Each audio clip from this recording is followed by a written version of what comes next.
Bonsoir à toutes et à tous. C'est encore un plaisir de vous retrouver, soir après soir, en espérant que vous ayez passé une bonne journée, que par la grâce de Dieu, vous avez pu voir la main de Dieu à vos côtés. La vie est un défi, la vie est un combat, mais quand Dieu est à nos côtés, cela change complètement la perspective que nous pouvons avoir. Alors hier, je vous ai laissé mes coordonnées et donc le numéro a été activé enfin. Alors pour ceux qui sont intéressés, vous pouvez m'envoyer un WhatsApp à ce numéro suivant et je vais vous envoyer gratuitement ce petit livret. Il fait une 30aine de pages. Si ça vous intéresse, je peux vous envoyer même le livre complet, mais démarrez déjà avec ce petit résumé qui est vraiment déjà très complet et je me tiens à votre disposition.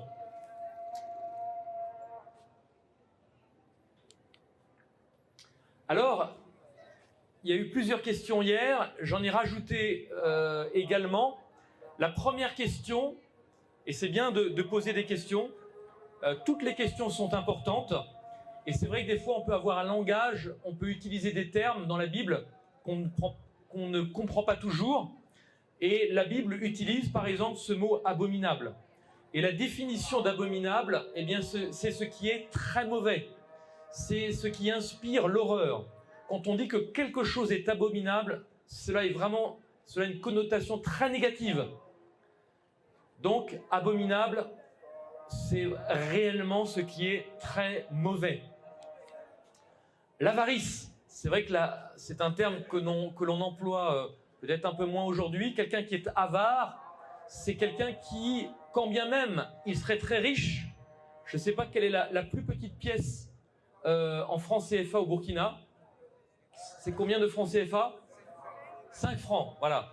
Donc imaginez quelqu'un qui a des dizaines de millions de francs CFA et qui ne soit même pas capable de donner une petite pièce de 5 francs CFA. Ça, c'est quelqu'un qui est avare. Et la Bible décrit cela sous ce terme, l'avarice. Et la Bible condamne cela. Parce que la Bible nous encourage à nous aider les uns les autres. Alors, une autre question très intéressante, comment se débarrasser de la colère et de l'inquiétude? C'est une bonne question, parce que c'est un point important aujourd'hui. On fait tous face à ce genre de défi. La vie, des fois, peut nous mettre en colère. Des gens que l'on côtoie peuvent être méchants et cela peut nous mettre en colère. Et la Bible donne des réponses. Et la Bible déclare, « Vous ne chercherez pas ce que vous mangerez, ce que vous boirez, ne soyez pas inquiets. » Cela veut dire que, le Seigneur prend soin de nous. Le Seigneur sait ce dont nous avons besoin. Nous avons besoin de faire notre part, nous avons besoin d'aller travailler, mais chaque jour, Dieu va permettre que l'on puisse trouver au moins, de quoi subvenir à ses besoins. Donc, se débarrasser de l'inquiétude, c'est en remettant toute chose entre les mains de Dieu. Et se débarrasser de la colère, c'est également remettre toute chose entre les mains de Dieu. Et on verra demain, à travers un thème important, comment Dieu peut nous transformer. Faire que si aujourd'hui, nous avons un caractère qui peut être colérique, c'est-à-dire qu'on tombe facilement en colère, comment Dieu peut transformer cela. Et cela se fait parce que la Bible appelle le Saint-Esprit. Alors, il y a d'autres textes, Philippiens chapitre 4, verset 6, qui nous dit « Ne vous inquiétez de rien, en toutes circonstances, demandez à Dieu dans la prière ce dont vous avez besoin et faites-le avec un cœur reconnaissant. » Dieu sait ce dont on a besoin, mais nous pouvons aussi l'exprimer à Dieu en disant « Seigneur, tu vois, j'ai tel souci, je ne sais pas comment faire, il n'y a que toi qui puisses m'aider. » Mais il est important de savoir que venir à Dieu, ce n'est pas venir à chaque fois qu'il y a un problème. Venir à Dieu, c'est également venir quand tout va bien. Venir quand ? Parce que nous avons besoin de lui parler à chaque moment de la journée. Et c'est cette relation que Dieu veut mettre en place avec nous. Et dans Psaume 91, verset 5, ce texte est très intéressant par rapport à ce qu'on a vu hier soir. Ce texte nous dit Et pour ceux qui ont une Bible, vous pourrez lire dans les psaume 91 verset 5, et nous avons ramené d'autres Bibles, et j'ai même ramené d'autres livres, mais je vais vous le présenter à la fin. Tu ne craindras ni les terreurs de la nuit, ni la flèche qui vole de jour. Par rapport à certains sujets qui ont été abordés hier, la Bible nous affirme, la Bible nous donne la promesse que quand bien même, eh bien, la nuit serait compliquée parce qu'il y a des attaques, la Bible nous dit non, tu n'as plus à craindre cela, tu n'as plus à avoir peur de cela, parce que je suis à tes côtés. Et psaume 23 nous dit l'Éternel est mon berger. L'Éternel est mon berger, je ne craindrai rien. Je ne manquerai de rien, même si je passe par la vallée, et certaines versions disent par la vallée de l'ombre et de la mort, ou par la vallée obscure, je ne redoute aucun mal, parce que tu m'accompagnes, tu me conduis, tu me défends. Voilà ce qui me rassure. Et donc ces textes sont là pour nous encourager. Et nous devons les lire quand nous avons des problèmes, mais nous devons également les lire, et on va voir, il y a une très bonne question aussi, les mémoriser. Parce que peut-être qu'au moment où nous allons avoir un problème, nous allons faire face à une difficulté, et si nous apprenons certains textes, eh bien nous pourrons les réciter, et vous allez voir que cela eh bien, va nous donner de la force. Alors, comment échapper à la tentation du diable? La Bible nous dit de nous soumettre à Dieu. Et donc, si nous nous soumettons à Dieu, la Bible nous dit « Résistez au diable et il fuira loin de vous.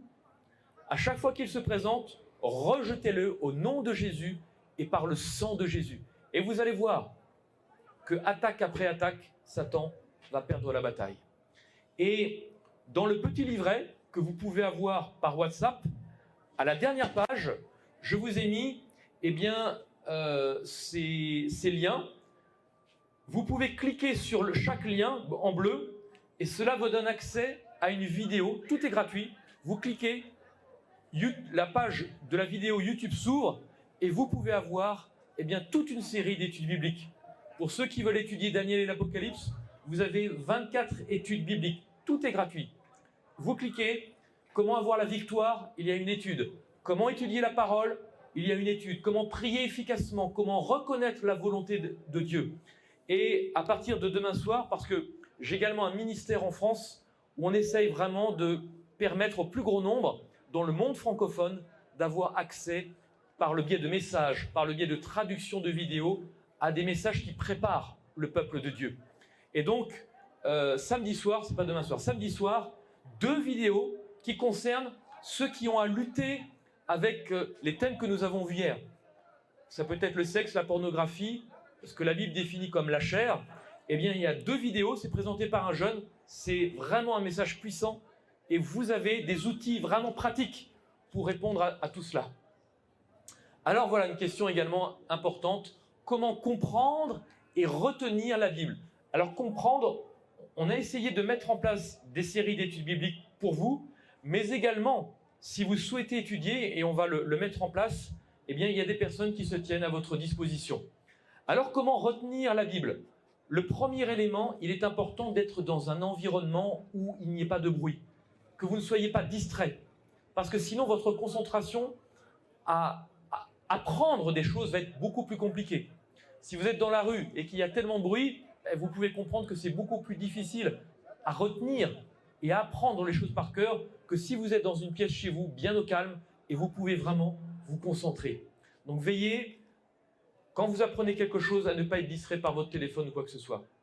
Avant d'apprendre, eh bien, implorez l'aide de Dieu. Demandez à Dieu de vous aider à comprendre le verset, à vous aider à le mettre en pratique. Et la prière, et on voit vraiment, quand on est chrétien, que la prière est très efficace. Donc, c'est ce deuxième point.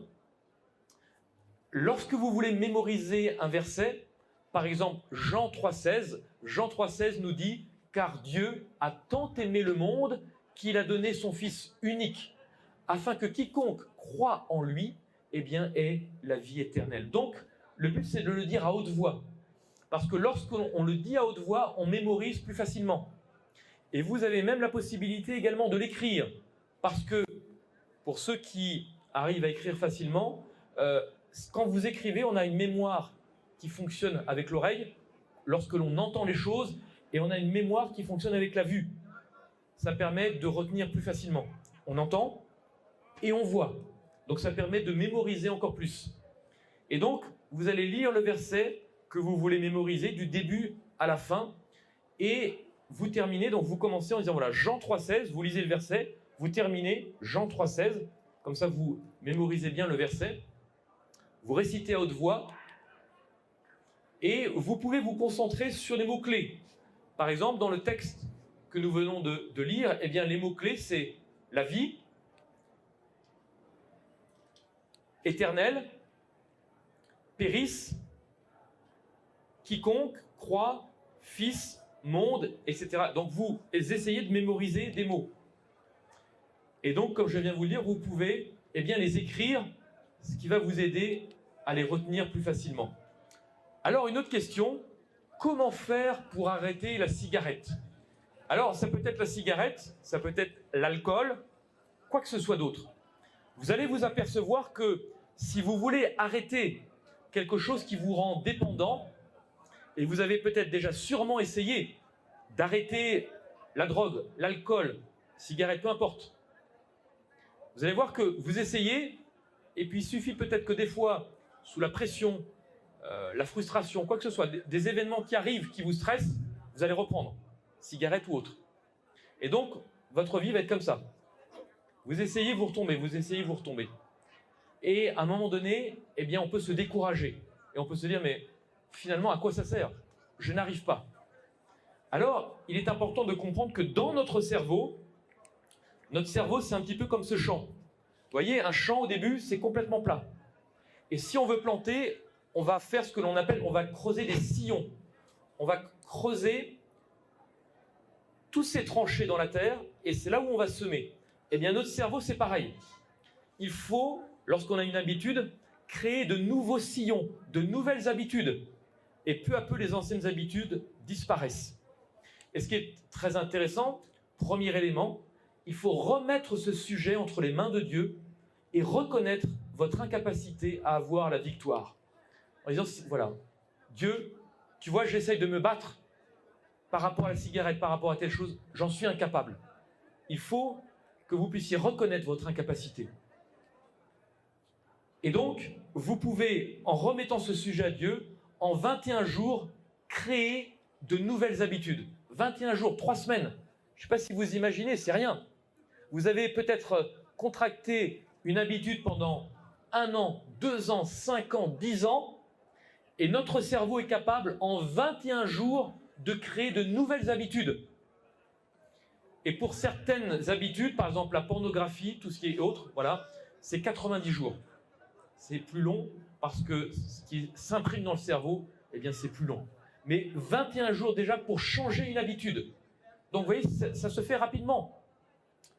Le goût que nous avons, les papilles, donc ce qui va créer le goût en bouche, ça se renouvelle encore plus rapidement. Donc vous voyez, le corps se renouvelle constamment, les cellules du corps se renouvellent, la peau se renouvelle, notre corps se renouvelle constamment. Et donc nos habitudes peuvent se renouveler constamment. Et c'est ça qui est très intéressant. Vous pouvez faire alcool, tabac, certaines habitudes. Si vous avez le diabète, vous pouvez faire ce que l'on appelle une détox. C'est-à-dire que vous mettez votre corps au repos pendant 3 jours. Vous pouvez boire de l'eau, mais pendant 3 jours, vous vous dites « Ok ». Parce que quand le corps va être au repos, eh bien vous allez voir que c'est beaucoup plus facile de démarrer, de changer d'habitude. Donc ça, c'est un élément important. Un autre élément, pour ce genre d'addiction, de dépendance, il est important de réduire au minimum la consommation de sucre.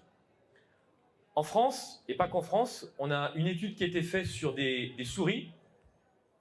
Et des souris, on leur a proposé, dans un récipient avec de l'eau, de la cocaïne. Et donc, quand les souris ont goûté cela, wow, elles se sont shootées à la cocaïne, et donc elles sont devenues addictes à la cocaïne. Et puis, les chercheurs ont voulu essayer de voir comment on pouvait se débarrasser de cette addiction à la cocaïne, et ils ont décidé de mettre de l'eau avec du sucre. Et les souris ont été encore plus accros avec le sucre qu'avec la cocaïne. C'est-à-dire que les récepteurs au niveau du cerveau vont toucher les mêmes zones dans le cerveau. C'est-à-dire que le sucre va toucher les mêmes zones de dépendance que la cocaïne. Donc cela montre que le sucre est une drogue très puissante.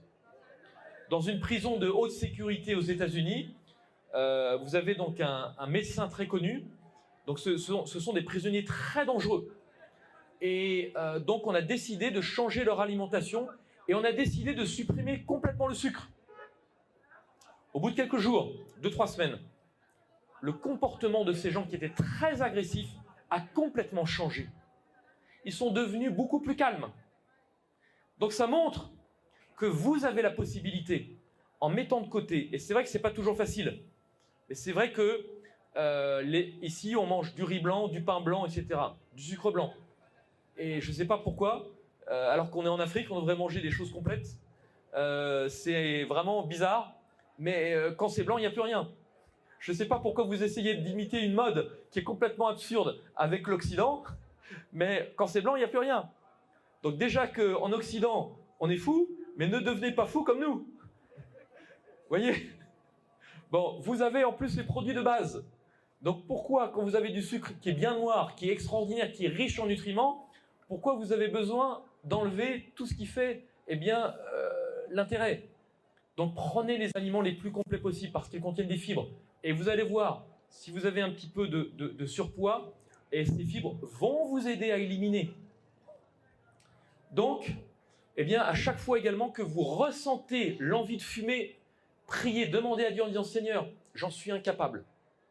Et dans la vidéo dont j'ai mis le lien, donc qui se trouve à la dernière page du petit livret, si ça vous intéresse, vous avez le témoignage d'un ancien homosexuel qui raconte comment avoir la victoire. C'est extraordinaire. Vraiment, Dieu est capable de transformer la vie des gens. Et je peux vous dire, il l'a fait dans ma vie et il le fait dans la vie de millions de personnes. Et souvent, on essaye de montrer de manière rationnelle, de montrer que Dieu existe. C'est très simple. Quand je vous explique ce que Dieu a fait dans ma vie, c'est la plus grande des preuves de l'existence de Dieu. Si je suis là aujourd'hui en vie, alors que j'aurais pu mourir 10 fois, cela montre très clairement que Dieu existe. Donc Dieu veut faire la même chose dans votre vie. Voilà. Alors, j'ai rajouté cela. Quel est le problème de santé en plus du problème spirituel lié aux femmes de nuit? Toute relation, ça peut être les femmes de nuit, ça peut être n'importe quelle. En dehors de cela, tout rapport sexuel trop fréquent. Pour l'homme, c'est quoi? C'est, on va éjecter des spermatozoïdes. Dans ces spermatozoïdes sont concentrés quoi? Du zinc. Si vous faites l'amour tout le temps, à un moment donné, vous allez tellement carencer en zinc que votre immunité va baisser. Ça va être la catastrophe. Votre capacité à vous maîtriser, ça va être très compliqué. Donc c'est pour ça que c'est important de vraiment aussi se maîtriser à ce niveau-là. Et donc, les carences en zinc, problème d'immunité, problème de prostate pour l'homme, c'est vraiment terrible. Donc c'est vraiment important de comprendre cela. Parce que si vous prenez soin de votre corps, et si vous êtes marié, si vous comprenez que, en tant qu'épouse, que vous n'êtes pas là pour satisfaire les besoins de votre mari tous les 4 matins, et que votre mari comprend qu'à un moment donné, il faut qu'il se maîtrise, vous allez voir, votre vie va changer. C'est un élément important. Ce n'est pas toujours facile, mais c'est réellement un élément important. Alors, on a vu hier, cette question a été reposée, dans 1 kilo de viande rouge cuite au barbecue, on a l'équivalent. Alors ici, vous avez un paquet de cigarettes. Alors, en Europe, en Occident, les paquets, c'est 20 cigarettes. Je ne sais pas si c'est pareil ici. Oui? Ok, bon. Et donc, on a l'équivalent de 3 cartouches de 10. Donc, c'est 600 cigarettes. Ok? 1 kilo, 600 cigarettes. Donc, c'est énorme. Alors, on a abordé hier soir avec certaines personnes ce qui peut causer l'hyperactivité. Donc, il peut y avoir Satan qui attaque, mais il peut y avoir aussi des causes par rapport à notre santé. Et ce qui est important de comprendre, c'est que ce qui peut causer cette hyperactivité, alors je vais essayer de l'expliquer simplement, mais au niveau de notre cerveau, pour que les neurones, donc dans le corps on a des cellules, et dans le cerveau on a des neurones. Et les neurones communiquent entre eux, il y a des courants électriques, c'est incroyable la complexité du cerveau, et on a ce que l'on appelle des neurotransmetteurs qui permettent d'envoyer de l'information. Et on a plusieurs types de neurotransmetteurs. Et entre autres, lorsque quelqu'un est touché par l'hyperactivité, il y a un excès de dopamine et il n'y a pas suffisamment de sérotonine. Et je vais aborder comment trouver des solutions.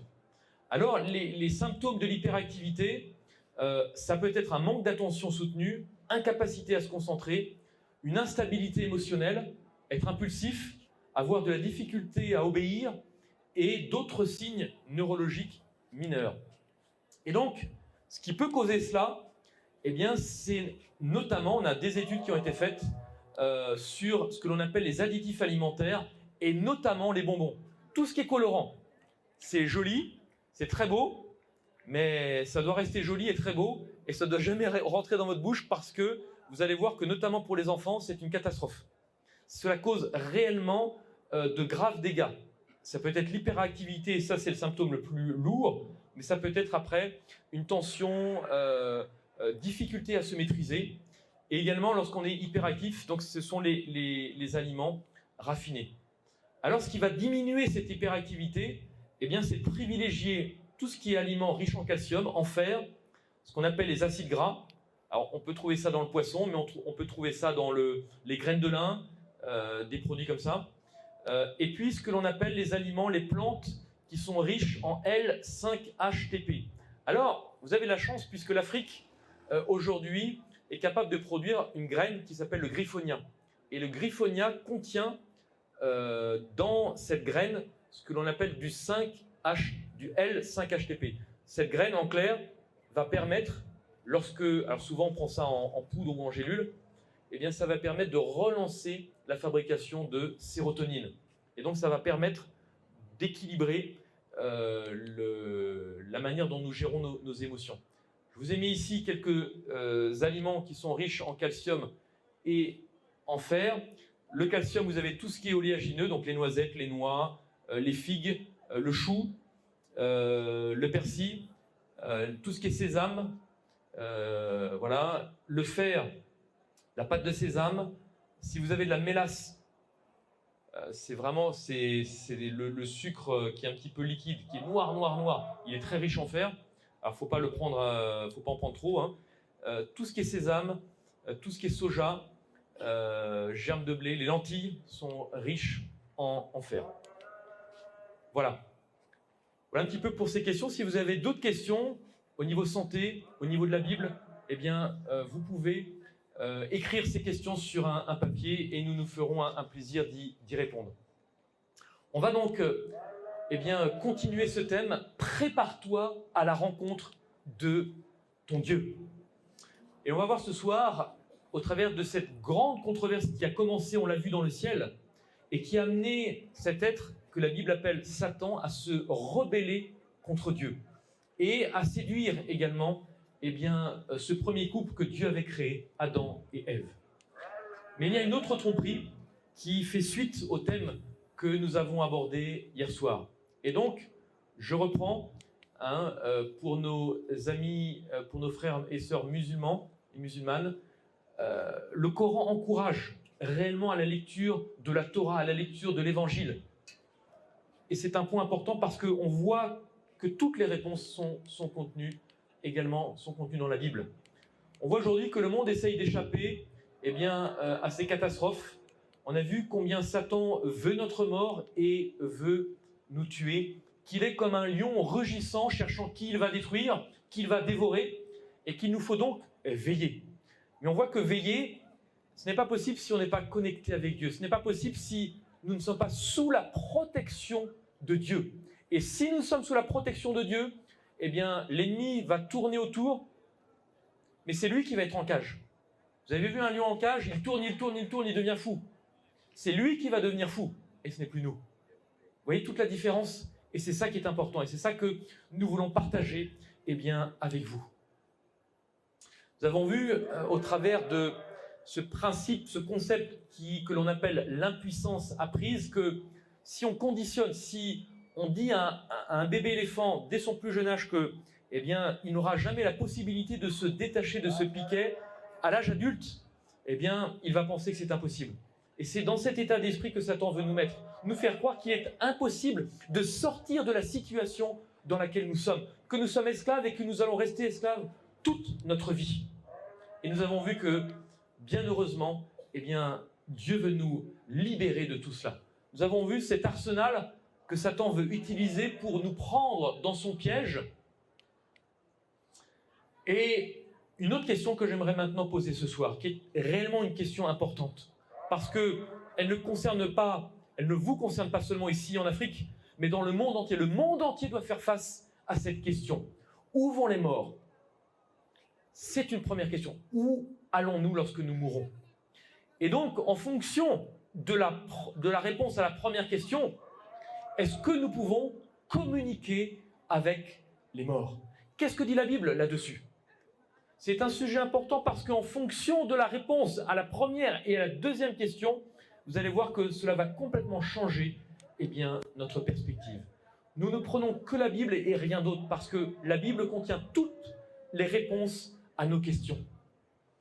Alors, ce qui est intéressant de voir, c'est que lorsque les premiers chrétiens se sont propagés, et ces premiers chrétiens vont devoir faire face à la persécution, ils vont être mis à mort. On va les mettre, et je vous ai parlé hier de ce que Satan essaye de mettre en place avec ses gladiateurs dans ses cirques, dans ses arènes, où les gladiateurs se battaient à mort. Et lorsqu'il y avait 2 gladiateurs, il devait en rester un seul en vie. Et donc, ces Romains vont faire la même chose avec les chrétiens. Ils vont les mettre dans ces arènes et ils vont lancer contre eux les tigres, les félins, tous ces animaux qui vont les dévorer. Mais ces chrétiens, devant les tigres même, ne vont pas abdiquer, ne vont pas abjurer, ne vont pas changer leur foi en disant non, nous croyons en Dieu et nous resterons fidèles quoi qu'il en coûte, quoi que cela coûte. Et en quelques années, il y a plus de 1 million de chrétiens qui vont se tourner vers Dieu, qui vont comprendre que Dieu est capable de changer leur vie. Et donc, qu'est-ce que ces premiers chrétiens croyaient? Ces chrétiens sont obligés de se cacher dans des grottes. Et à Rome, il y avait ce que l'on appelle des catacombes, c'est-à-dire c'était des souterrains sous la ville de Rome où il y avait une mini-ville, c'est-à-dire il y avait des rues, c'était énorme et on pouvait se cacher. Et donc ces chrétiens vont se cacher dans les sous-sols. Et ils ont gravé leur espérance. Et lorsque quelqu'un mourait, ils disaient adieu pour toujours. Ou au revoir jusqu'à ce que nous nous retrouvions. Et donc ces tombeaux vont témoigner de leur espérance, de leur courage, de leur attente, du jour de la résurrection. Et Jésus, nous pouvons le lire dans la Bible, Jésus, par sa mort, par sa résurrection, a obtenu les clés du séjour des morts. Jésus a dit, je suis le vivant. J'étais mort et voici, je suis vivant au siècle des siècles. Et il déclare, je tiens les clés de la mort et du séjour des morts. Parce que Jésus est mort pour nous. Il s'est sacrifié. Parce qu'il était innocent. Parce qu'aucun péché ne s'est trouvé en lui. On va aborder ce sujet un peu plus tard, dans la fin de semaine et début de semaine prochaine. Nous voyons que Jésus est ressuscité et qu'en ressuscitant, il a pu obtenir les clés du séjour des morts pour que nous puissions, nous aussi, sortir de cette mort. Alors, la question, qu'est-ce qu'il arrive lorsque nous mourrons? Nous pouvons lire dans la Bible, car si les morts ne ressuscitent point, Christ non plus n'est plus ressuscité. Cela veut dire que Christ est ressuscité, les morts également, ressuscitent. Et si Christ n'est pas ressuscité, votre foi est vaine. Vous êtes encore dans vos péchés et par conséquent, aussi, ceux qui sont morts en Christ sont perdus. Ça veut dire que s'il n'y a plus de résurrection, il n'y a plus d'espérance, il n'y a plus rien. Mais la Bible nous montre que ce n'est pas le cas. Et la Bible va nous décrire précisément ce qu'il en est au sujet de la mort.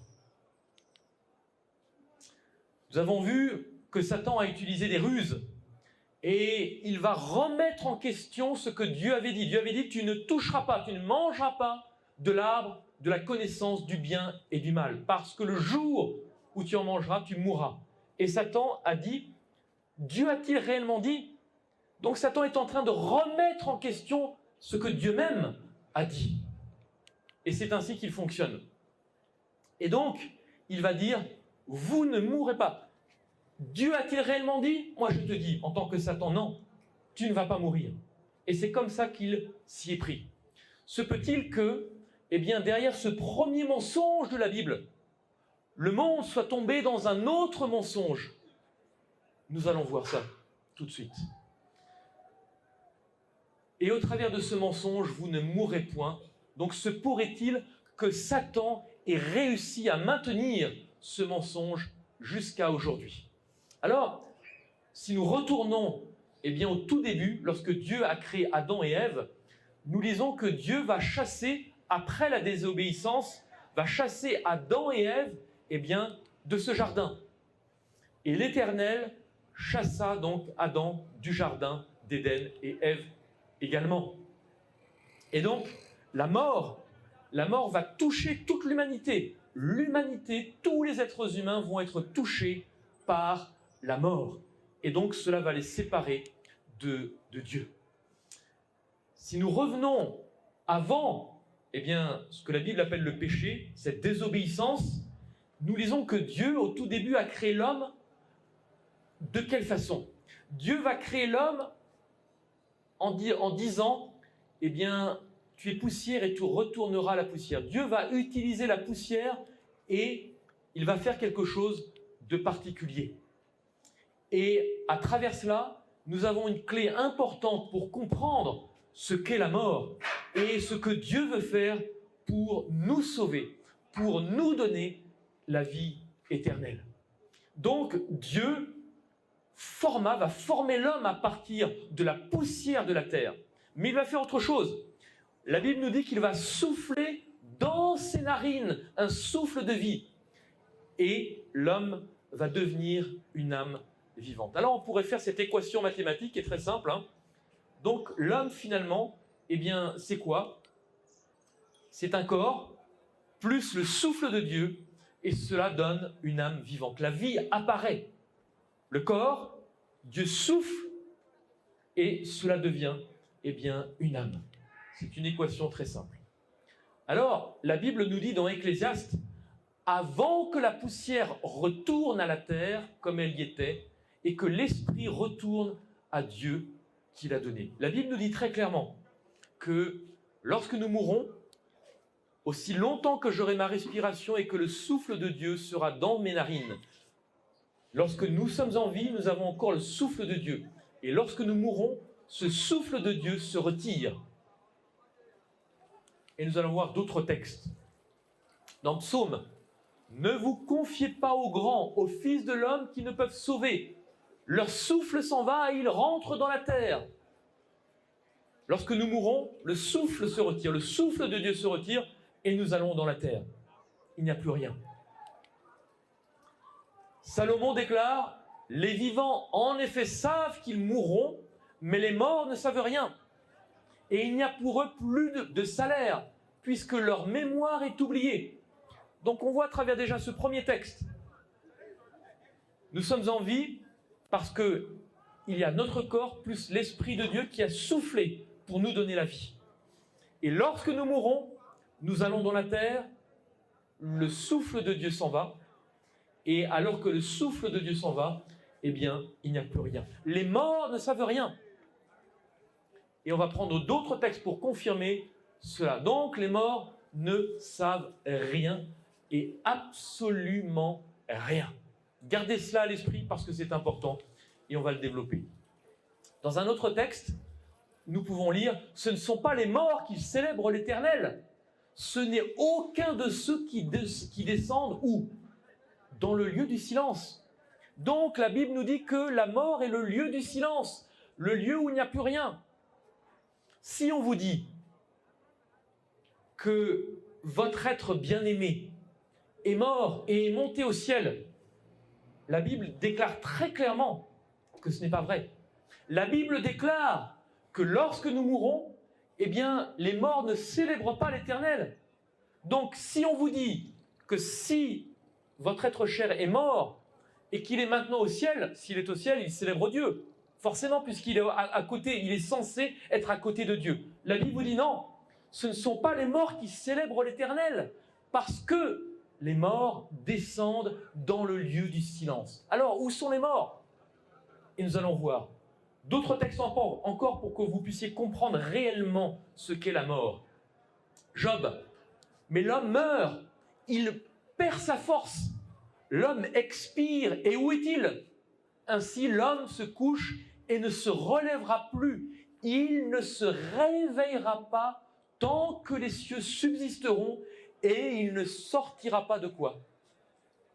De son sommeil. La Bible est en train de comparer la mort, nous l'avons vu, au silence, et Job nous dit que la Bible est comme un sommeil. Donc si la Bible nous dit que la mort est un sommeil, comment communiquer avec quelqu'un qui dort et qui est mort? Impossible. Autre texte. Regarde, réponds-moi, Éternel mon Dieu, éclaire mes yeux, afin que je ne m'endorme pas dans la mort.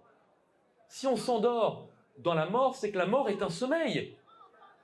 D'autres textes encore. Daniel, plusieurs de ceux qui dorment dans la poussière de la terre se réveilleront, les uns pour la vie éternelle et les autres pour la honte éternelle.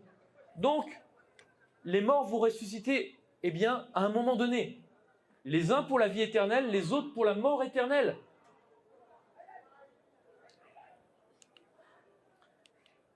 Alors, la Bible est très claire, et on va voir un dernier texte dans un instant.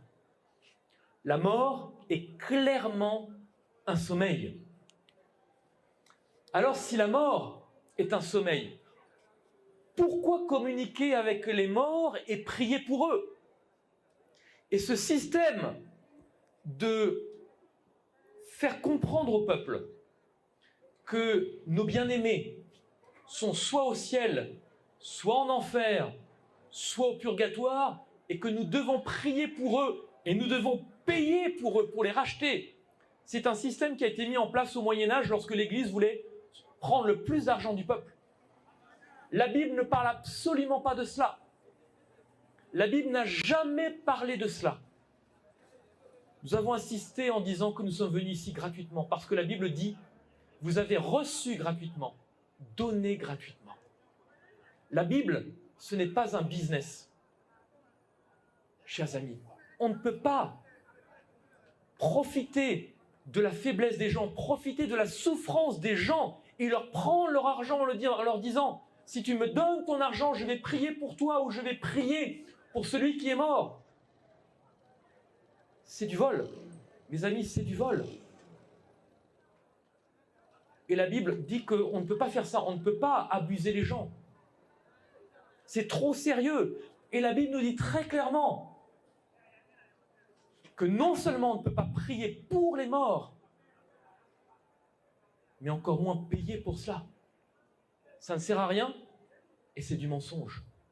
Et nous l'avons vu hier dans ce texte, qu'on ne trouve personne chez toi qui fasse quoi? Qui interroge les morts, qui parle avec les morts, ou qui prie pour les morts. Parce que la Bible nous dit que c'est une abomination, c'est-à-dire c'est quelque chose de terrible. Et lorsque nous comprenons cela, eh bien, nous voyons la chose la plus extraordinaire. C'est que nous pouvons prier.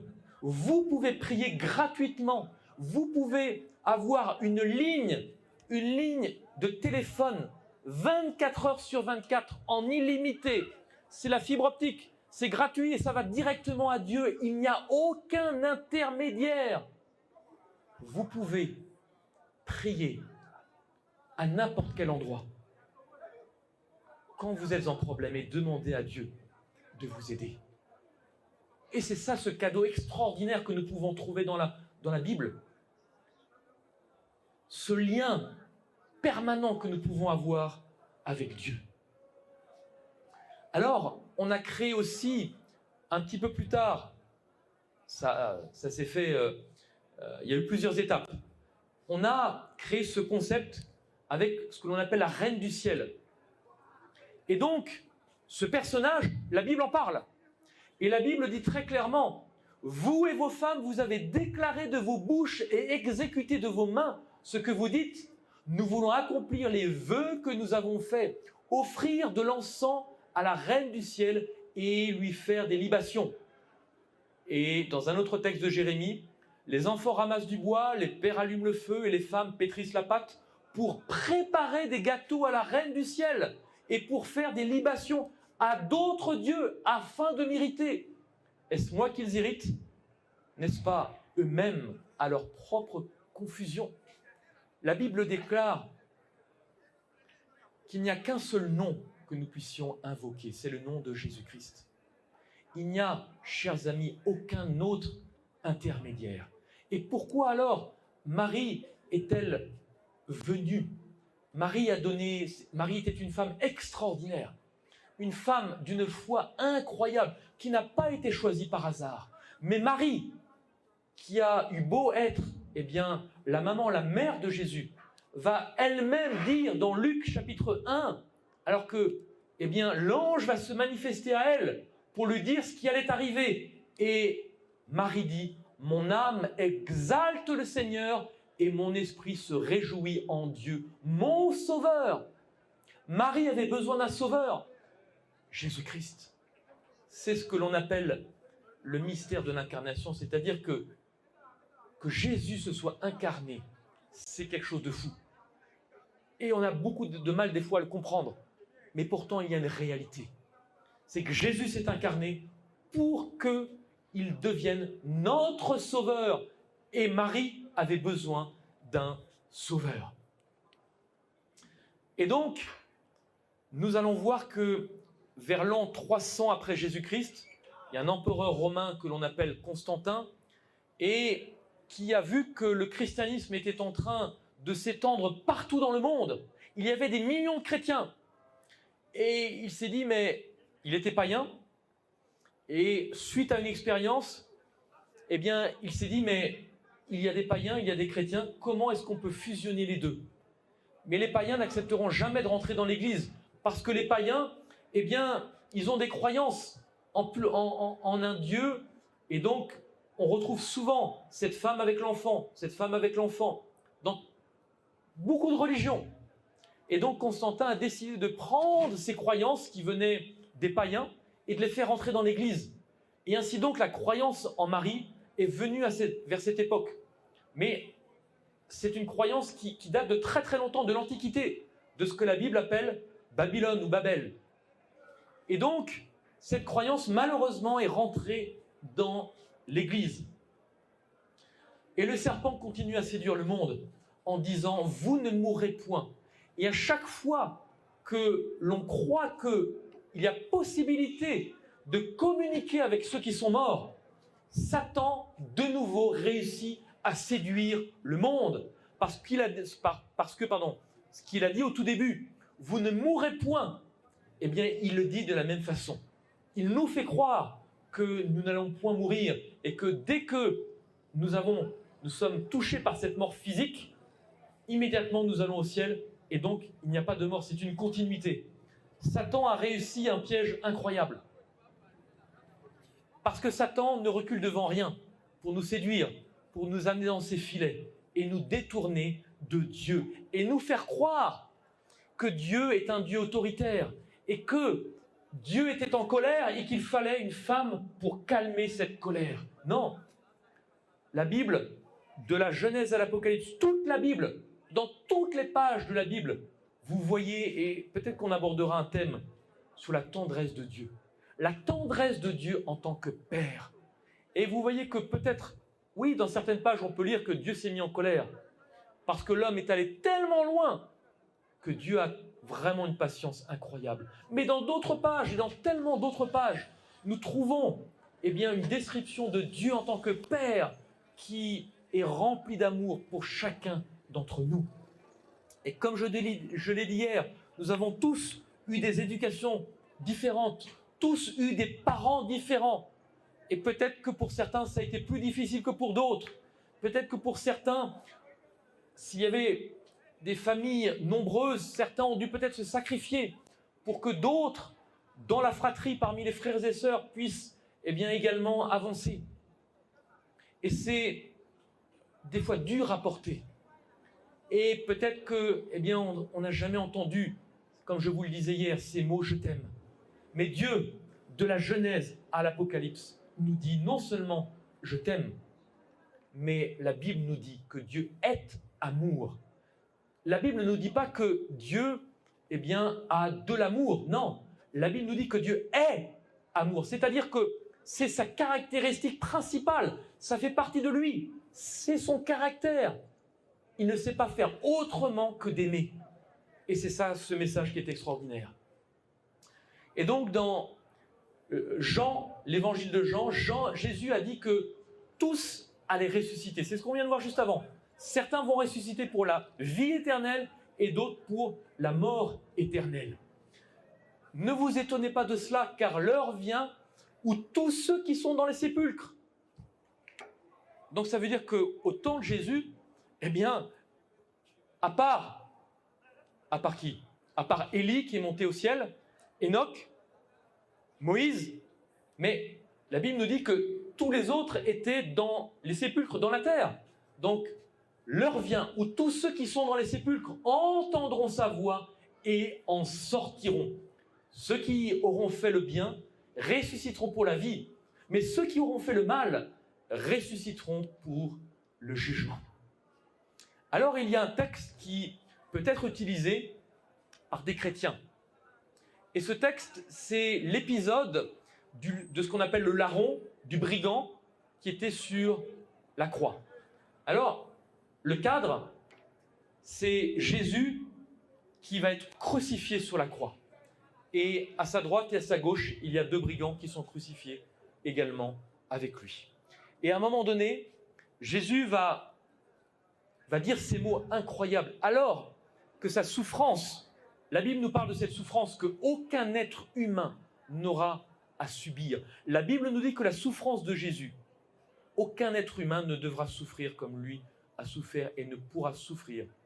Parce que, imaginez, quelqu'un de pur, quelqu'un qui n'a jamais connu ou qui n'a jamais pratiqué le mal et qui, à cet instant, est en train de recevoir tous les péchés de l'humanité en lui. Parce que la Bible nous dit, et on verra au travers du sanctuaire, pourquoi la compréhension du sanctuaire est importante. Parce que dans le sanctuaire, on tuait un agneau et on imposait les mains. Celui qui avait commis une faute tranchait lui-même la gorge de l'agneau, mettait sa main pour transférer ce qu'il avait fait de mal sur l'agneau. Et la Bible nous dit que Jésus est cet agneau. Tous nos péchés, à vous et à moi, ont été transférés sur lui. Imaginez quelqu'un qui n'a jamais connu le mal, qui n'a jamais pratiqué le mal, qui ne sait pas ce qu'est le mal, parce que tout en lui est amour, et il reçoit tout cela d'un coup sur cette croix. Et pendant qu'il reçoit cela, il est capable de dire « Père, pardonne-leur, parce qu'ils ne savent pas ce qu'ils font. » Et alors qu'il prononce ces paroles, la Bible nous dit que la parole de Dieu ne revient jamais à lui sans effet. Cette parole qu'il prononce va bouleverser la vie de l'un de ces deux brigands. Et c'est ce que nous allons voir. L'un des malfaiteurs va dire « Mais n'es-tu pas le Christ ? Sauve-toi toi-même et sauve-nous » Et l'autre va le reprendre et lui dire « Mais est-ce que tu ne crains pas Dieu, toi qui subis la même condamnation ? Pour nous, c'est juste ce que nous subissons, ce que nous recevons. Parce que nous recevons ce que nous avons commis. Mais lui, celui-ci n'a rien fait de mal. Il est en train de comprendre que Jésus est différent. Et donc, la Bible nous dit qu'il va demander à Jésus. Il va dire « Jésus, souviens-toi de moi quand tu viendras dans ton règne. » Et Jésus va lui répondre, « Je te le dis, aujourd'hui tu seras avec moi dans le paradis. » C'est une promesse que Jésus va lui faire. Alors il y a deux manières de lire ce texte. La première, parce que dans la Bible, il n'y a pas de virgule. Le mot « aujourd'hui » a été mis là. Et donc, on peut comprendre ce texte facilement en disant, voilà, je te le dis, aujourd'hui, tu vas être avec moi là-haut. Aujourd'hui, tu es là-haut avec moi. Ok, qu'est-ce que dit la Bible? Et que la Bible? La Bible est tellement claire, il suffit de tourner quelques pages plus loin. Quelques pages plus loin, et qu'est-ce que nous lisons? Jésus, eh bien, va être crucifié un vendredi. Le samedi, il est dans la tombe. Le dimanche, il ressuscite et qu'est-ce qu'il dit? Marie est allée vers la tombe c'était la pratique, on embaumait le corps de ceux qui étaient morts et elle n'a pas eu le temps de le faire le vendredi. Et elle trouve le tombeau ouvert et elle va tomber nez à nez avec Jésus. Jésus va lui dire, ne me touche pas car je ne suis pas encore monté vers mon Père. On est le dimanche et le vendredi, si ce texte que nous venons de lire dans cet ordre est vrai, aujourd'hui tu es avec moi dans le paradis. Le vendredi, Jésus n'est pas au paradis. Le samedi, Jésus n'est pas au paradis. Le dimanche, Jésus n'est pas au paradis. Donc on ne peut pas dire que Jésus a fait la promesse qu'aujourd'hui, le vendredi, le brigand serait avec lui au ciel. Mais quel est, ce que Jésus a voulu dire? Jésus a voulu dire, aujourd'hui, maintenant, je te le dis, tu seras, plus tard, tu seras avec moi dans le paradis. Vous voyez comment ça change complètement? Comment à partir d'une virgule, on est capable de faire dire au texte ce qu'on veut. Aujourd'hui, je te le dis, aujourd'hui, si vous entendez sa voix, aujourd'hui, si vous prenez la décision de le suivre, et si vous le laissez agir dans votre vie, vous serez avec lui dans le paradis. Ça, c'est la promesse que Jésus a faite aux brigands, et c'est la promesse que Jésus fait à chacun d'entre nous. Et la Bible nous dit que tous vont ressusciter, comme on vient de le voir. Encore, c'est un autre texte. Nous les vivants, ceux qui vont voir Jésus, nous les vivants qui seront restés, nous serons tous enlevés ensemble avec eux, ceux que Jésus va ressusciter pour la vie éternelle, à la rencontre du Seigneur dans les airs, et nous serons toujours avec le Seigneur. Nous serons toujours, et pas dès maintenant. Dans Jean, c'est un épisode vraiment, c'est un épisode incroyable où nous voyons Jésus qui, va recevoir cette annonce que son ami, cet ami qu'il aime, est mort. Et Jésus va pleurer. Jésus va pleurer et nous lisons ce texte dans Jean 11. Jean leur dit ouvertement, Lazare est mort. Marthe dit à Jésus, Seigneur, si tu avais été là, mon frère ne serait pas mort. Et Jésus, quelques versets plus loin, va dire, ôtez la pierre, Marthe. La sœur du mort lui dit, mais Seigneur, il sent déjà, il y a 4 jours qu'il est là. Donc on peut voir à travers ces 3 versets que Lazare est mort. Quand on ouvre le tombeau, cela sent déjà la putréfaction. Le corps a commencé à se décomposer. Il est bien mort.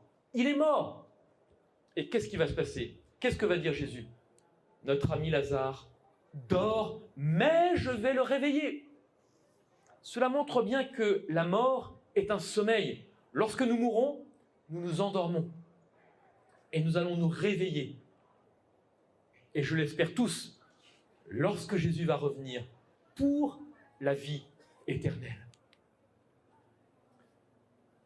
Jésus lui dit, je suis la résurrection et la vie.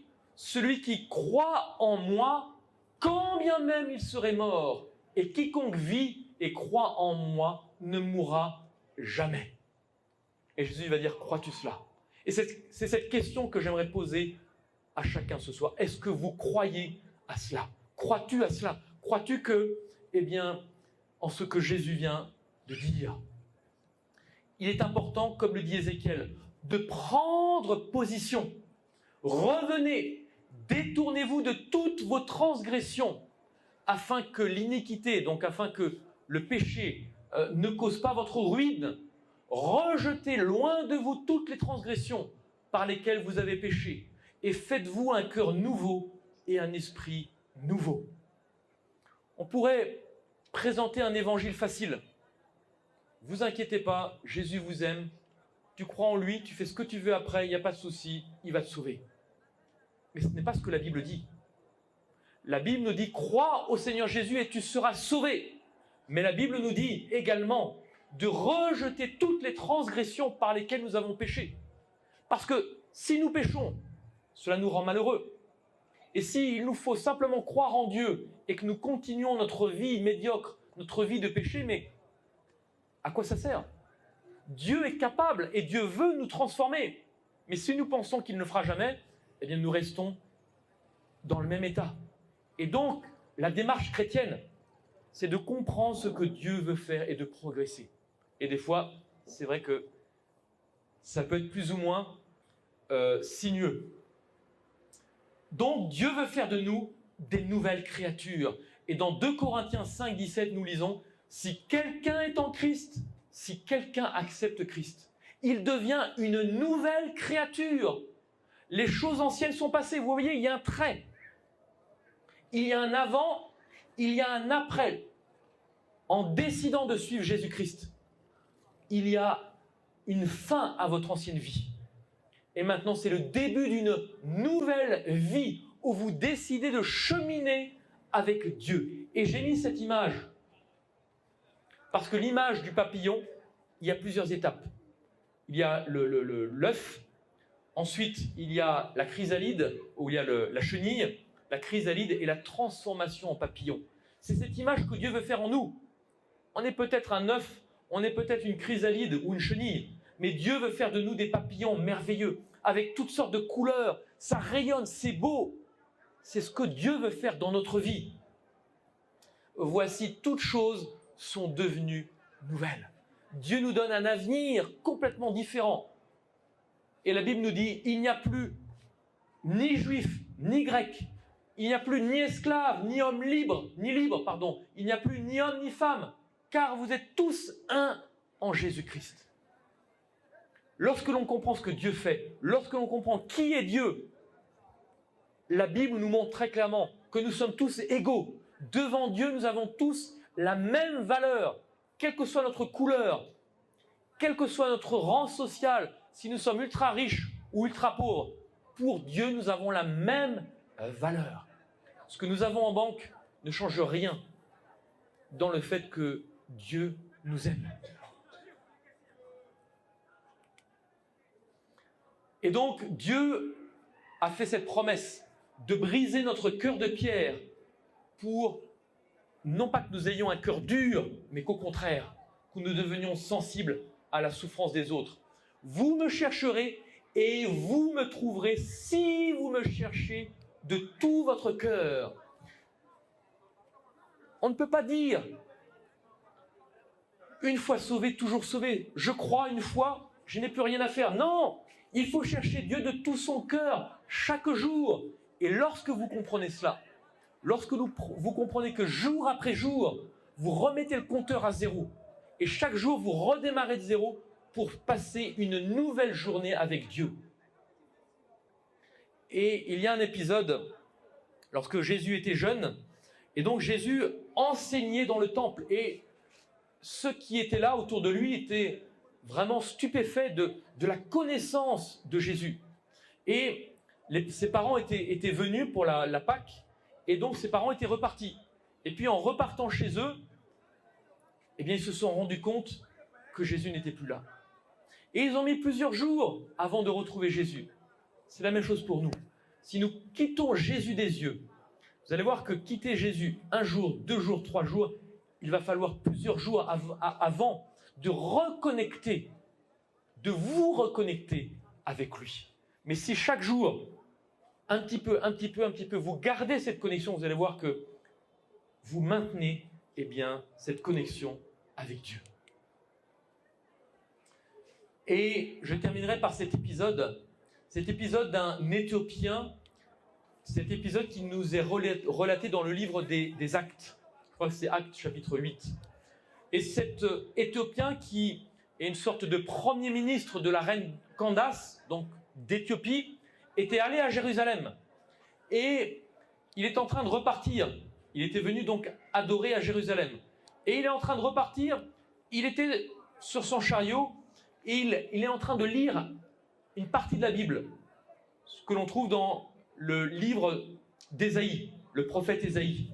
Et donc, il est en train de lire cela et il ne comprend pas. Il ne comprend pas ce qu'il y a d'écrit. Dieu va lui envoyer Philippe, le disciple. Et donc, l'Esprit dit à Philippe, approche-toi, rejoins ce chariot. Et donc, il va entendre que cet eunuque est en train de lire le prophète Ésaïe. Et il va lui poser cette question, comprends-tu bien ce que tu lis? Et l'Éthiopien va lui dire, comment le pourrais-je si personne ne me guide?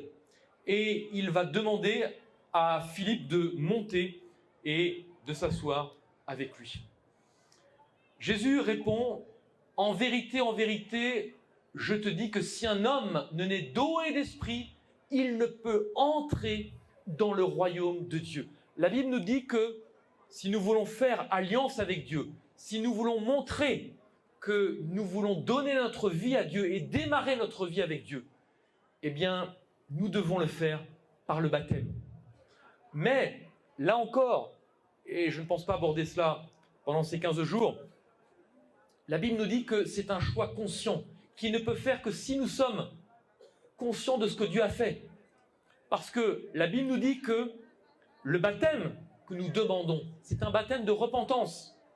Et donc, comment un bébé qui n'a pas conscience de son péché peut-il demander à Dieu la repentance s'il est tout petit? C'est impossible. Et donc, la Bible nous montre que tous les baptêmes pratiqués étaient des baptêmes par immersion, c'est-à-dire on plongeait totalement la personne dans l'eau. Et le terme baptisé veut dire immerger totalement dans l'eau. Et en France, on a, c'est là où les premières églises d'Europe ont fait leur apparition. Pendant 700 ans, donc de 0 à 700, le christianisme s'est développé, voire même un petit peu après. Toutes les églises contenaient des baptistères par immersion. Le baptême par aspersion des enfants est venu très très très tard, parce que vous n'avez rien dans la Bible qui parle de cela. Là encore, c'est une invention qui était faite pour permettre de maintenir les enfants dès leur plus jeune âge dans une église. La Bible ne parle jamais de cela. La Bible, au contraire, rejette cela, parce que la Bible nous montre que l'engagement, et c'est Jésus qui le dit, il nous faut naître d'eau et d'esprit. Lorsque la bonté de Dieu, notre Sauveur, et son amour pour les hommes ont été manifestés, il nous a sauvés selon sa miséricorde par le baptême de la régénération. Parce que ce baptême, c'est un baptême qui permet cette régénération. Ce n'est pas un acte magique, c'est un engagement. Devant les hommes, nous décidons de nous engager pour Dieu. Et cet eunuque éthiopien, après que Philippe lui expliqué le rouleau d'Ésaïe, va comprendre ce que je suis en train de dire. Il va dire, mais qu'est-ce qui empêche que je sois baptisé? Et à cet instant, Philippe va baptiser cet eunuque éthiopien. Nous avons vu hier comment Satan essaye, par toutes les ruses possibles, de nous mettre en captivité. Nous avons vu comment, par la tromperie, il essaye, comme il l'a fait dans le Jardin d'Éden, de nous faire croire que nous n'allons pas mourir, que quand bien même notre souffle partirait à notre mort, nous allons directement au ciel. Satan a essayé de nous faire croire cela. Et la Bible nous dit que ce n'est pas vrai. La Bible nous dit que la mort est un sommeil. Quand nous mourrons, nous allons dans la terre et nous allons ressusciter lorsque Jésus va revenir. Et ce Jésus qui est attendu par les chrétiens ou par nos frères et sœurs musulmans, cet imam m'a dit, c'est ce Jésus que nous attendons tous. Mais la Bible nous dit également de faire attention, parce que la Bible nous dit que Satan va essayer d'imiter le retour de Jésus, de se faire passer pour Jésus. Et c'est également important de faire attention à cela. Et donc, à travers ce que nous venons de voir, la Bible nous dit très clairement que pour suivre Dieu, pour suivre Jésus, nous devons passer par les eaux du baptême. Ces eaux qui symbolisent la purification. Ces eaux qui symbolisent le fait de vouloir démarrer une vie nouvelle, d'effacer complètement ce qu'il y a eu avant. Chers amis, je ne sais pas ce que Dieu a mis dans votre cœur. Je ne sais pas où vous en êtes dans votre relation avec Dieu. Mais sachez que ce baptême, par rapport à votre engagement, est un acte important. Non pas en tant qu'enfant, en tant que bébé, mais en tant qu'adulte qui comprend ce que Dieu a fait dans sa vie, en tant qu'adulte qui comprend qu'il demande ce baptême de repentance pour marcher dans une vie nouvelle, pour marcher suite à ce baptême de régénération, pour marcher jour après jour avec Dieu. Je ne sais pas si certains d'entre vous, peut-être que vous avez été baptisés bébé, et voyez ce que la Bible dit. Je ne sais pas si certains d'entre vous souhaitent sceller une alliance, souhaitent s'engager avec Dieu par le baptême. Et si c'est le cas, vous avez l'occasion ce soir de vous lever. Vous avez l'occasion de dire, Seigneur, mon Dieu, tu vois ce que j'ai fait. Tu vois, Seigneur, tu connais toute ma vie. Mais ce soir, je décide de changer de vie. Je décide de te mettre à la première place. Et je décide, de te laisser guider ma vie. Parce que je ne veux plus souffrir. Je ne veux plus continuer comme cela.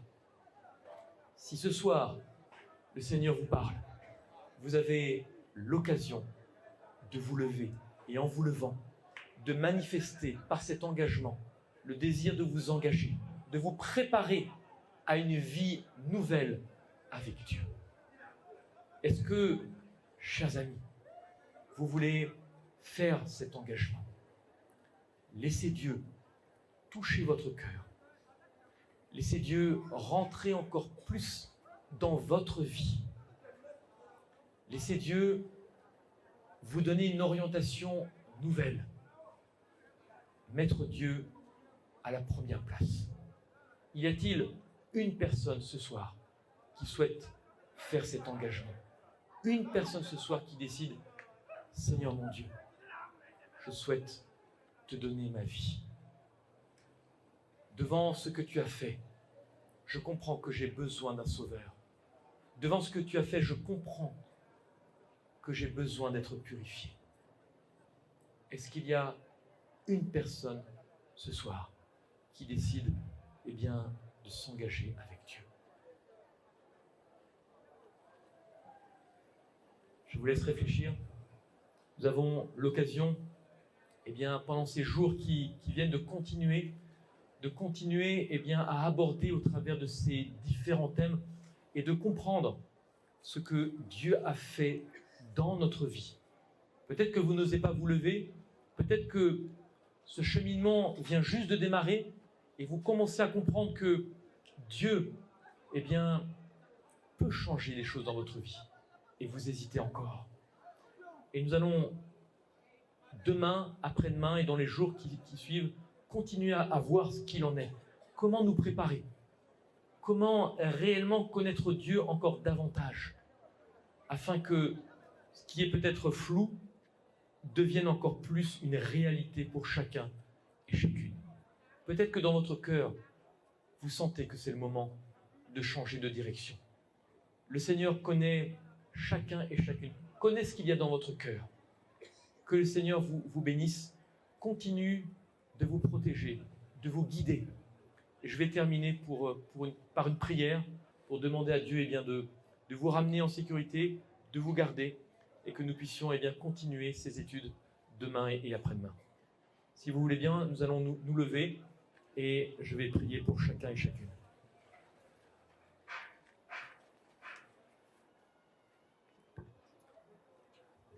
Seigneur mon Dieu, je voudrais te remercier de ce que tu nous as laissé dans ta parole, de ce que la Bible est claire en ce qui concerne la mort.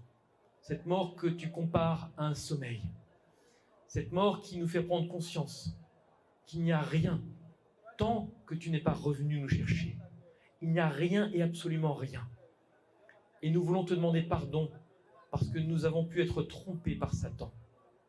Et nous te demandons de nous conduire, de nous montrer dans la Bible et seulement dans la Bible tout ce qu'il en est, afin que nous puissions obéir à ce que tu veux que nous obéissions, que nous puissions écouter ce que tu as à nous dire, que nous puissions te suivre et continuer, Seigneur, à te mettre en premier dans notre vie.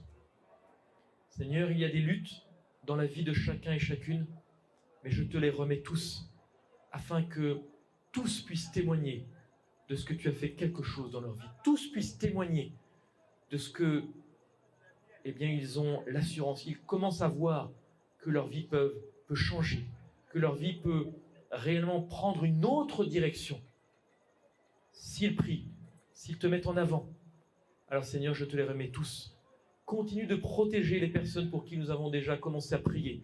Continue d'être aux côtés de chacun, afin que Satan puisse arrêter de les tourmenter, afin qu'ils puissent comprendre qu'il y a de la puissance dans le nom de Jésus et dans le sang de Jésus. Conduis-les, protège-les, et que nous puissions tous nous revoir sains et saufs demain. C'est ma prière pour chacun et chacune dans le nom de Jésus et pour ta gloire. Amen.